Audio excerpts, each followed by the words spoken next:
Hola, soy Margarita Ponte, bienvenidos. En solo minutos voy a estar con ustedes. Miren, les voy a hablar desde el corazón. ¿Estará usted y yo criando menores que van a ser agresivos? No se pierda, en buenas manos.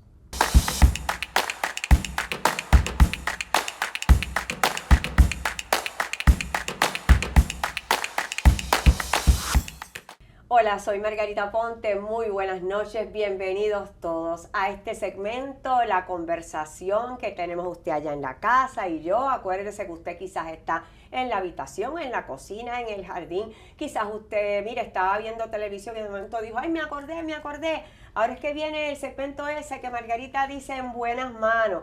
Pues llegó. ¿Y por qué nos llamamos en buenas manos? Si es que quizás usted nos está sintonizando por primera vez, porque nosotros queremos orientarlos, queremos darle destrezas, herramientas, queremos que usted escuche a los expertos, a los que estudiaron, a los que verdaderamente saben. ¿Por qué usted y yo no nos vamos a colocar en buenas manos? Dios mío, qué error gigantesco sería ese. Vamos a tocarle puerta. Eso me toca a mí, a la gente que sabe, a la que está preparada en nuestro país, para que les hablen a ustedes desde este espacio de en buenas manos, porque ellos sí saben de lo que están hablando. Ese vecino suyo tiene buenas intenciones, el familiar, el tío, el primo, su mejor amiga. Pero ¿qué tal si también consultamos a esa persona que estudió? Pues hoy tenemos, mire, vamos de inmediato a presentarles a nuestra invitada. Es la doctora Natalie Pérez. Doctora, bienvenida. Gracias, un placer estar aquí contigo hoy. Le doy acá un abrazo desde este asiento porque usted fue rápida en contestar, en decir presente para estar con nosotros. Sé que el tema la toca de cerca, le preocupa, la ocupa, así que por eso cuando aquí nosotros le dijimos, mire, hay este podcast que es parte también de Jugando Pelota Dura de nuestro jefe Ferdinand Pérez, que se llama En Buenas Manos y que va a hablarle directamente al corazón de esas personas que nos ven y nos escuchan. Ella dijo que sí. Natalie Pérez, la doctora, usted dirá, ¿en qué? Bueno, ella es doctora en consejería profesional, así que ciertamente nos va a ayudar. Igualmente es trabajadora social, así que mire, tiene experiencia, ¿verdad? Tiene muchos casos, ella se asusta menos que nosotros, pero se preocupa igual. Demasiado, todos los días. Ay, qué bueno de verdad, porque eso quiere decir que usted en su medida y desde su puesto, desde ese escenario laboral que usted tenga, yo estoy convencida que va a intentar ayudar a nuestra gente. ¿Y qué es lo que queremos, Natalie? Le voy a decir Natalie sin el título de doctora en claro, este momento. en confianza. ¿Qué es lo que queremos? Una sociedad saludable, una sociedad que, mire, que nos podamos manejar quizás con menos agresividad. Ay, mire, Natalie, déjeme comenzar diciéndole esto. Estoy bien impactada, como yo sé que muchos en Puerto Rico, como sé que justamente la persona que está haciendo la cámara, esta cámara que usted ve, ella se llama Miosotis, y ella es una mujer absolutamente sensible, es madre, es esposa, es hija, y ella está impactada al igual que todos nosotros aquí. ¿Cómo es que las mujeres en Puerto Rico las están matando? ¿Pero qué es eso? Y no solamente las mujeres, vamos a decir el caso al revés, las parejas pueden ser hombres. Está mal, señores, nadie le puede quitar la vida a nadie. Es que no hay una sola razón. Por peor que sea la razón, para eso existe el sistema judicial. Correcto. Si no tenemos confianza en el sistema, ¿dónde vamos a parar? Pero lo cierto es que hay hombres, y tengo que decirlo porque es la mayoría de los casos. Son las estadísticas. En Puerto Rico las estadísticas mencionan que son mujeres, son decenas de mujeres las que matan en esta isla tan pequeñita. Nos tocará eso, salvarlo, proteger a nuestras mujeres, le tocará al Estado, le tocará a la academia, es decir, a las escuelas, o le tocará en mucho, pero en mucho grado a nosotros, madres y padres. Le hago la pregunta ya directamente. En Puerto Rico, ¿se ve que la sociedad se está tornando cada vez más agresiva? Primero quiero contestar la primera pregunta que lanzaste. Nos toca a todos, Margarita. Okay, nos toca a todos. Nadie es menos responsable que el otro. Okay? Y lo que precisamente queremos con foros como este no es decirle a las personas qué tienen que hacer cuando la situación esté, sino evitar que la situación ocurra de generación. La palabra clave. Correcto, de generación en generación. Lamentablemente estamos en nuestro sistema tanto estructural como familiar, está enfocado en reaccionar cuando la situación ocurre, ¿verdad? Se invierte más en la reacción que en la prevención. Entonces, muchas personas que nos están escuchando pensarán, pero es que si las situaciones no ocurren, pues ¿de qué va a vivir el trabajador social, el psicólogo, el consejero? Bueno, pues de eso, de la prevención, de mantener esa prevención activa. Y eso es lo que quiere decir, usted me corrige, pero me parece que es verdad, lo más elemental sería el primer paso. Nosotros, padres, o sea, tanto el hombre como la mujer, es decir, madre, padre, cuando digo padre lo estoy metiendo a los dos. Madre, padre, tenemos que estar atentos a las señales de nuestros hijos. Correcto. Tenemos que estar atentos si hay coraje. Si hay coraje y sobre todo estar informados en las etapas de desarrollo en las que están nuestros hijos. O sea, antes de que haya un indicador, hay una información, Margarita, que está dada, ¿verdad? Que está en los libros, que podemos recurrir a nuestros trabajadores sociales escolares, psicólogos escolares, que nos pueden orientar qué yo debo de esperar de mi hijo o de mi hija en esta etapa para poderlo trabajar adecuadamente, porque ningún padre, ninguna madre no venimos con un librito que nos dice cómo criar. Correcto, ese es el primer paso. Claro está, hay unos elementos que pudieran ser genéticos que deben de llamar nuestra atención y deben ser atendidos a tiempo, ¿no? Dígame uno, por ejemplo. Por ejemplo, si tenemos a un niño que es poco tolerante a los cambios, a ciertos contextos, ¿verdad? Pues pudiera ser un indicador que nos diga a nosotros como papá y mamá, tenemos que evaluar a nuestro hijo, porque esto ya no es un asunto de comportamiento, de mala conducta. ¿Y qué pudiera ser? Bueno, ahí es donde entramos los profesionales para evaluar y de esa evaluación contar con las herramientas adecuadas para poder disciplinar. Para que la persona que está en la casa tenga claro qué pudiera ser ese niño que presenta tantos rasgos de intolerancia. ¿Pudiera ser un niño qué? Pudiera ser un niño que a largo plazo de no ser atendido pudiera incurrir en conductas delictivas, agresivas. Pero cuando usted dijo genético, ¿qué quiere decir? Un niño que no tenga o una niña que no tenga un manejo de impulsos correcto, ¿verdad? Lo que se conoce como una conducta que pudiera ser desafiante, ¿verdad? Claro. Que ya es algo que va un poco más allá de un disruptivo, correcto. Sí. Y he tenido, fíjese, qué bueno que lo trajo porque tuve en una ocasión una niña, qué bueno que lo trajo, porque me acabo de acordar de ella y enseguida que la conocí me di cuenta, sin ser para nada, ¿verdad?, profesional de la salud, en este caso emocional, ni psicóloga, ni psiquiatra, ni mucho menos, ni trabajadora social, me di cuenta que ahí había algo raro. ¿Por qué? Por lo mismo que dice la doctora Natalie, porque sus impulsos eran fuera de proporción para lo que se estaba hablando, ¿verdad?, o lo que se estaba manejando en ese momento. Una vez ya salí de esa situación, busqué información. Correcto. Y en efecto me dijeron, psicólogos con los que hablé por curiosidad, me dijeron que era eso justamente, esa conducta desafiante y que había que atenderla porque si no pudiéramos estar hablando en el futuro de una mujer absolutamente problemática. Correcto. Y en ese proceso evaluativo, Margarita, lo más interesante es que muchas veces los mismos adultos normalizan sus comportamientos y en ese proceso de evaluación nos damos cuenta que no es que hay algo intrínseco, interno en ese niño o niña, es que simplemente está replicando la conducta que ve todos los días en sus progenitores. Claro que sí. Vamos por partes porque sé que esto, usted que me escucha, usted que nos ve, ojalá que nos esté viendo, porque el único propósito, como dice la doctora, de este foro es que usted y yo tengamos herramientas para lidiar con esos tesoros, porque nuestros menores, nuestros hijos,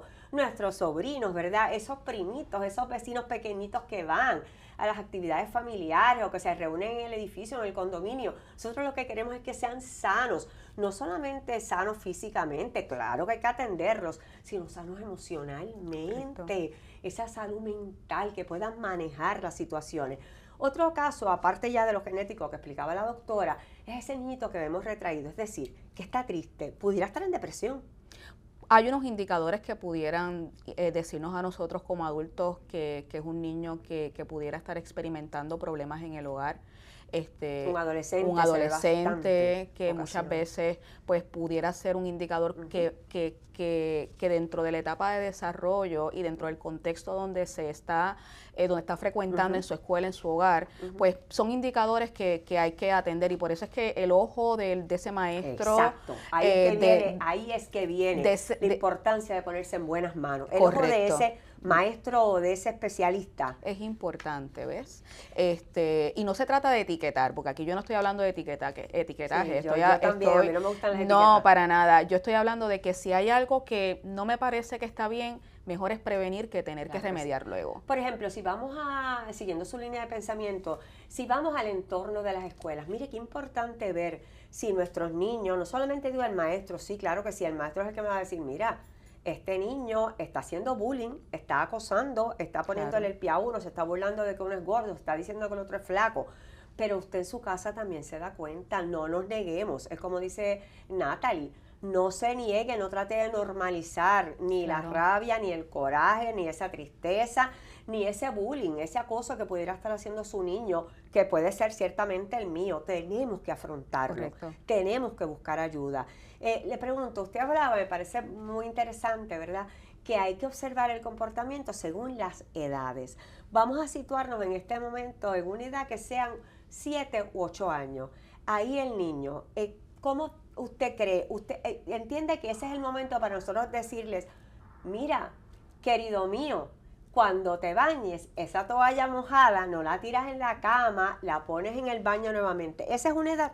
Esa es una edad, y de nuevo el modelaje. Fallé, doctora, no lo hice, fallé. Bueno, yo creo que este rol de cuidado que tenemos las madres y los padres, muchas veces pues caemos en tenderle la ropa, en hacerle todo a nuestro príncipe, a nuestra princesa. Sí, en ese permiso excesivo. Claro, pero la realidad... Pero esa es una buena edad, comenzar 8 años quizás, 7 años, 10 años. Yo digo que desde siempre, porque desde que nuestro niño tiene contacto, nuestro niño o niña tiene contacto con el mundo, lo primero que va a ejecutar es la observación. Así que no es decirle tienes que hacer, es que nosotros también tenemos que ser el ejemplo de ese orden. Que yo esa toalla la pongo en su lugar. Claro, porque no podemos hablar ni decir indicarle haz esto cuando yo no estoy dando el ejemplo. Es como cuando los progenitores le gritan a sus hijos. Pues entonces que lo hacemos. Que lo hacemos naturalmente. Yo les tengo que decir, ¿verdad? Esto es casi aquí un salón de confesiones. Pero yo le tengo que decir que, por ejemplo, yo en eso, he sido bien cuidadosa. Mi hijo es mi tesoro, la luz de mis ojos. Pero yo les tengo que decir que saliendo de hacer noticias a las 7 de la noche, que uno está drenado, como está drenado usted, que puede trabajar en cualquier otra cosa, una enfermera puede estar agotadísima, una maestra tiene que estar muerta de cansada a esa misma hora, oiga, y que ese niño que había estado en tutoría no hubiera terminado las asignaciones. Yo me ponía furiosa y le llegaba a decir, pero mira, fulano, o sea, y ahí hay que tener, mire, calma. Sí, y de hecho con mi Sebastián también yo lo he hecho, ¿verdad? Pero lo reconozco. Eso mismo. Y le explico que esa conducta que ejecutó mamá no es la adecuada. Correcta. Perfecto. Esa es la línea. Mire, eso es, cójalo. Si usted cayó en eso, claro que no se exceda jamás en dar un golpe, pero antes de dar el golpe, que usted lo jamaque, que usted le pegó el grito, dígale, mira, es porque tu mamá está bien cansada, está agotada. La vida es un vértigo, ¿verdad? Esto es, mira, como un twister, ¿verdad? Como ahí, ¿cómo es que se llaman los fenómenos que dan así la vuelta? Los tornados. Los tornados. Esa es la vida. Y no es malo, es que la vida corre así de rápido. Pues vamos a decirle a ellos, nos equivocamos. ¿Para qué? Para que ese niño pueda aprender que la violencia no es un método de solución de problemas. Que mañana no se le grita a ese niño que está al lado suyo en el pupitre. No se le grita a la jovencita que es novia, quizás a los 14 o 15 años suyos. Se tiene que respetar. Que si tiene una opinión distinta a la suya, de acuerdo.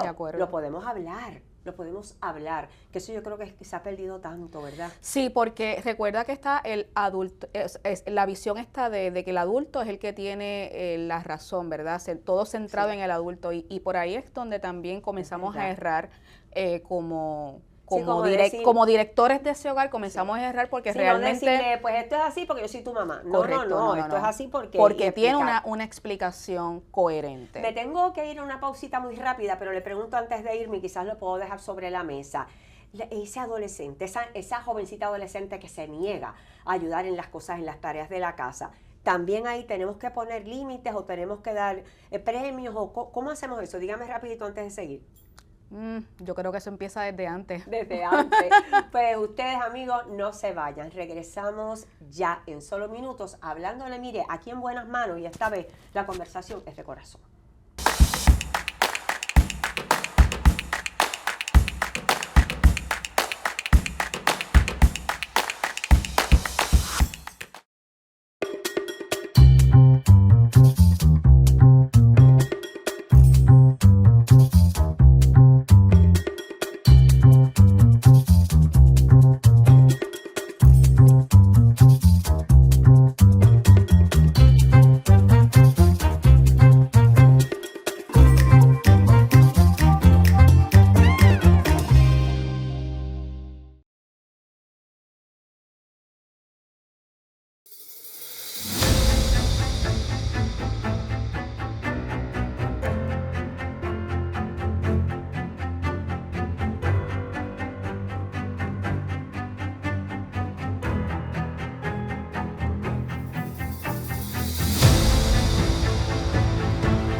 Gracias, amigos, por continuar en sintonía con el segmento que usted ha hecho suyo. Es simplemente una conversación y se llama En Buenas Manos, en manos de los que saben. Esta vez, mire, el tema nos toca bien de cerca. Yo siempre buscando estos temas, ¿verdad?, que nos llegan al corazón. Es que yo soy así.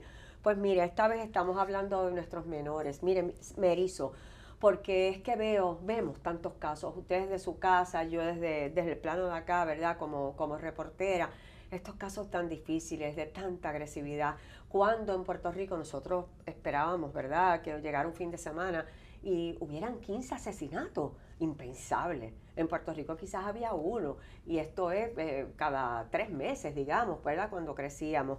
En medio de todo esto y del mundo pues tan agitado en que nosotros vivimos, eso no es que sea bueno o sea malo, ese es en el que vivimos. Lo cierto es que mientras crecía gente de mi edad, de esta generación, es decir, estos adultos ya bien mayorcitos, no se rompía el silencio, no se hablaba de la salud emocional, se hablaba nada más que de la parte física, atenderse con los médicos para la parte física, pero ese crecimiento emocional, mire, la verdad que lo teníamos que trabajar prácticamente nosotros solos. Eso es una fortuna ahora, porque sí, hay padres mucho más conscientes de esa necesidad y de cuán importante es eso. De eso justamente hablamos con la doctora Natalie Pérez. Ella es trabajadora social, además doctora en consejería profesional. Regresamos con usted. Doctora, dejamos sobre la mesa estos adolescentes, varones, niñas, que ya, mire, yo tengo 14, 15, 16 años, 17, yo no tengo tiempo para hacer nada en la casa, yo no quiero pasar mapos, yo no quiero ni siquiera ayudar a mis papás a bajar la compra del carro. O sea, lo que quiero es estar pegada a ¿qué? A las redes sociales, ¿no? Los celulares, las tablets, las computadoras. ¿Qué hacemos, doctora? Bueno, primero que había contestado que comienza desde antes, porque esto es como el ejercicio, ¿no? Esto es un hábito que comienza desde etapas tempranas, pero la realidad es que aunque comencemos desde antes, es característico en el adolescente el que tenga unas prioridades que no son necesariamente estar con mamá, estar con papá, o involucrarse en las tareas que quizás antes disfrutabas con su padre o con su madre. Así que eso es parte de lo que nosotros los adultos tenemos que entender, que es parte de la etapa y qué vamos a hacer. Pero es como una vagancia exagerada. Pues es una vagancia, la tuviste tú, la tuve yo. Yo no ¿verdad? la tuve. No, ¿cómo va a ser? No. Yo le voy a preguntar a tu mamá. Yo en lo que fallé Ajá. y yo lo digo abiertamente, Ajá. contestaba mucho, contestaba mal. O sea, en ese sentido malcriada. O sea, sí, como irónicamente, ajá, pues no me vas a dejar ir a la fiesta, pues está bien, eso. Okay. Pero fuera de eso cumplía con mis actividades tanto académicas como las tareas que me daban en casa, pero claro, no tenemos que ser ejemplo de nada. Claro, Cada caso es distinto, sí, ¿verdad? Pero por lo general. Pero en términos generales es característico de la edad, y entonces lo que acentúa o lo que hace que ese no quiero hacer nada o estoy de brazos caídos se repita es la actitud de nosotros los adultos. ¿Y cuál es esa actitud? Ajá. Tienes que recoger, tienes que hacer, la gritarle, cantaleta. La cantaleta. En la adolescencia nosotros tenemos que negociar. Ok, miren, no Tan funciona la sencillo, cantaleta, no. es negociar. No, porque eso es una lucha de Es poder que cierto. uno de los dos va a perder. Así es, que bien expresado. Cuando nosotros vemos estas peleas que hay en las gradas estructurales, hay alguien que pierde la pelea, pues lo mismo sucede en nuestro hogar. Así que aquí lo que va a debilitar ese comportamiento es la negociación, porque en la medida de que yo cumpla, bueno, pues voy para el party. Por ejemplo, en la medida que yo cumpla. Si yo ayudo a bajar la compra, yo tengo asegurado que ese sábado puedo ir con mis amiguitas al cine. Por supuesto, porque ya esa es la información que yo tengo de mi papá y de mi mamá o de mis padres, que en la medida de que yo cumpla, yo voy a tener una gratificación por mi comportamiento. Y así es la vida.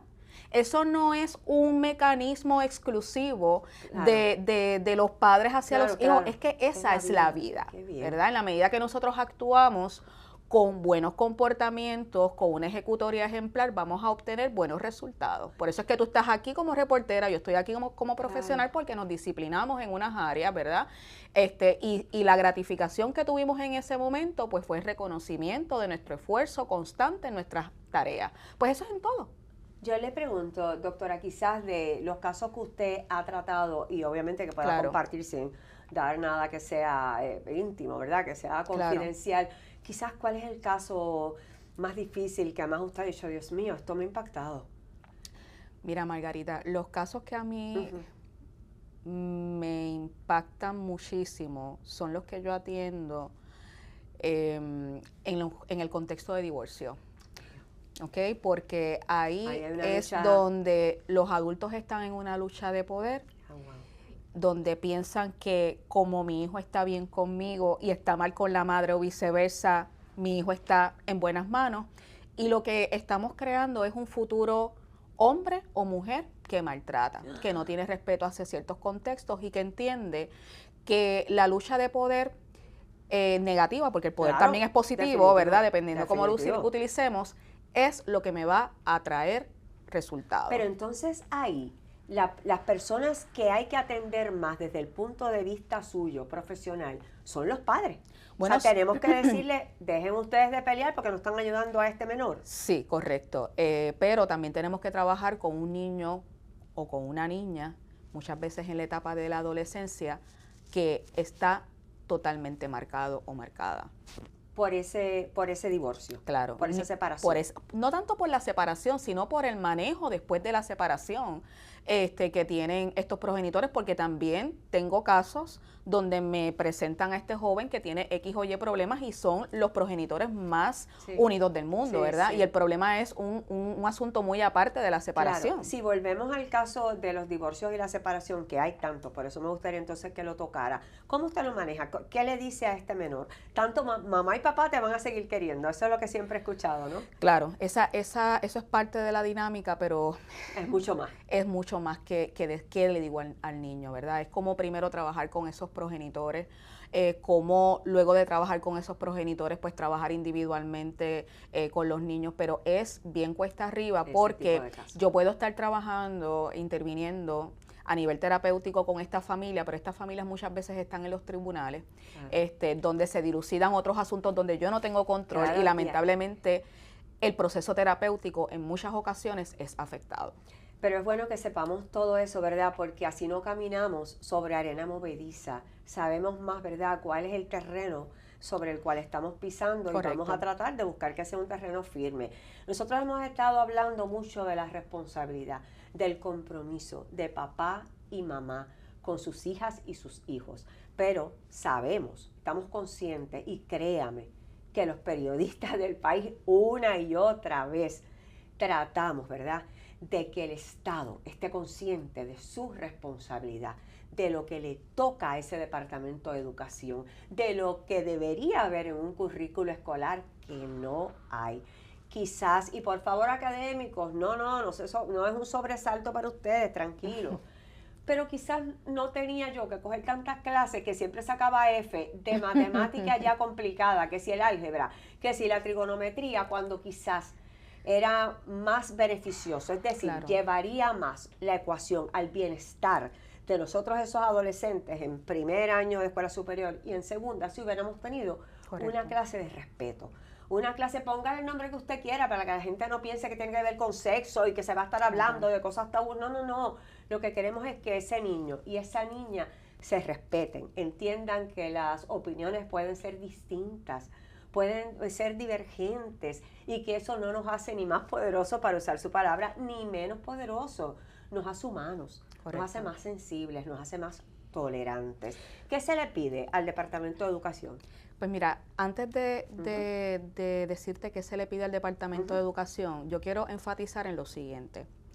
La familia es la institución principal Número uno. para poder llevar al país hacia adelante, ¿verdad? Para evitar que más agresores y más agresoras se desarrollen. Así Es el espacio principal donde recibimos el primer gesto de cariño, los primeros aprendizajes, ¿verdad? Se desarrolla todo, lo afectivo, lo cognitivo, todo en la familia. Pero esa institución que es tan importante no puede funcionar si tenemos unos sistemas estructura, Claro. a nivel la estructura está debilitada, no solamente en educación, sino también en la salud, en la nutrición, en todo. Si es deficiente o está fragmentada, créame que la sociedad va a sentir el golpe. Correcto. Entonces, así es como tenemos que ver este problema de la violencia. No es un problema donde yo estoy haciendo esto mal o esto bien como padre. No se trata solamente de esto. Estamos hablando que la estructura es la que sostiene a esta familia, y si está debilitada, si está lamentablemente fracturada, Claro. muchas familias, especialmente aquellas que no tienen los recursos, van a verse, es lo que a siempre observarse pasa. afectadas, y evidentemente por eso es que siempre vemos que en ciertos niveles, ¿verdad?, pues se observan unas conductas más que Sí. en otros, y no estamos diciendo que unas conductas sean exclusivas o no, No de ciertos estamos niveles. diciendo que la gente con menos recursos No, va a para ser más nada. agresivo o va a ser No, delincuente, para nada, jamás. para nada. En esta conversación no estamos poniendo etiqueta alguna. Estas cosas ocurren en todas las clases sociales. Correcto, pero hay quienes tienen menos recursos para ir a un psiquiatra, para ir a un Correcto. especialista, no tienen el dinero, quizás no lo cubre el plan específicamente lo que se necesite. Así que Oye, van a sufrir más. pero Margarita, hablando de planes médicos, quiero resaltar lo siguiente: no es que la reforma de salud que nosotros tengamos no funcione, es que muchas veces, o sea, estoy hablando en términos de cobertura, ¿verdad? Claro. ¿Verdad? Pero la salud mental es algo que si se enfatizara que a través de la reforma de salud se puede atender, pues mira, muchas personas estuvieran Claro. previniendo Claro, las situaciones que están totalmente, viviendo. totalmente de acuerdo, Por eso es que doctora. digo, hay una falta de educación hacia los recursos, y evidentemente cuando la persona no tiene los mecanismos económicos, no Sí, puede llegar claro. la instrumentalidad para resolver sus Totalmente problemas, de que acuerdo. los Qué problemas que bueno. Ujú. Eso, cuando hablamos de desigualdad social, señores, Ya. no tiene que ver con ideología. Claro Esto que no no. es si usted es PNP popular o PIP. Esto se trata de una igualdad, una sana convivencia, que todo el mundo tenga oportunidades, por lo menos no van a ser iguales, de acuerdo, pero parecidas, que no sea que unos carezcan, como Claro. dice la doctora. Me quedo con la pregunta: ¿qué usted piensa que el Departamento de Educación debe incorporar quizás en ese currículo? Una Bueno. clase, digo, sin que se lastime nadie por nombres que pongamos, que vaya violencia de género, pues para que no se lastimen, ¿verdad?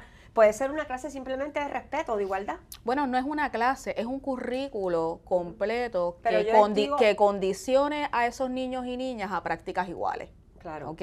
Eso sería lo ideal, pero si hay que comenzar por algo, probablemente yo pensaría en que haya una clase que me permita acercarme a esa información. Sí, sin embargo, Margarita, si hay una clase que me permite acercarme, pero entonces estamos en una clase de estudios sociales que me enseña lo contrario, pues entonces lo que yo aprendo en esta única clase yo no lo voy a poner en práctica. Por eso es que es tan importante un currículo que across the curriculum, ¿verdad? Que de todo el currículo pues se impacte esa ideología. No, lo que usted plantea es que hay un desfase, un disloque. Claro, porque entonces por aquí me están diciendo que esto es lo correcto, pero de momento estoy viendo esto en la clase de historia o en la clase de español. No tiene que ser un currículo que en la práctica pues se pueda observar una historia de igualdad, ¿verdad? Que se puede explicar lo que antes se explicaba, pero de una forma diferente, ¿verdad? Si ese cambio no existe, vamos a seguir viendo este tipo de trato, ¿verdad? Desigual entre lo que es un hombre, una mujer, etcétera. Y doctora, ¿verdad? Y no es que quiero sonar fatalista, pero es que estoy impactada y lo estábamos conversando fuera de cámara, ¿verdad? Y es que tenemos que empezar a tratar de comportarnos mejor nosotros como madres, como padres en las casas. Mire, bájale esos gritos, sea quizás, como dice la doctora, negociador con su hijo a la edad que usted entienda que es correspondiente, ¿verdad? Para que no se revele, sino que podamos tener algún tipo de convivencia que sea sana, que sea más saludable. La escuela, educación, escúchenos, por favor. Quizás pueden ir incorporando cosas para que no estemos tan ajenos y que todos tengamos la información correcta. Igualmente, corrección, Junta de Libertad bajo palabra. Sabemos que hay que revisar las políticas, porque no puede ser que un hombre que ha matado a una mujer mate a otra y esté en la calle. Correcto. Nos tenemos que ir. Yo le agradezco infinitamente su presencia. Que bella, la doctora no quiere que yo le deje de hablar. Qué bueno, doctora. Ha sido un placer. He aprendido mucho y créame que la vamos a estar llamando para Jugando Pelota Dura. Ay, Estoy qué segura que sí. Qué bueno. Le agradezco a personas como ellas que dicen presente. A ustedes, amigos, deseándoles, por favor, que hayan cogido nota, que estén optimistas. Nosotros, hay luz al final del túnel. Regresamos pronto con ¿qué? En buenas manos. Hasta entonces. Dura Streaming, un canal con una oferta variada de contenido hecho para ti. Transmisiones en vivo y programas digitales sobre temas de actualidad, política, economía, bienestar financiero, salud, seguridad y más. Todo para informarte, educarte y entretenerte. Desde un solo lugar. Dura Streaming por YouTube. Únete a la familia de Dura Streaming suscribiéndote a nuestro canal de YouTube y activando la campanita.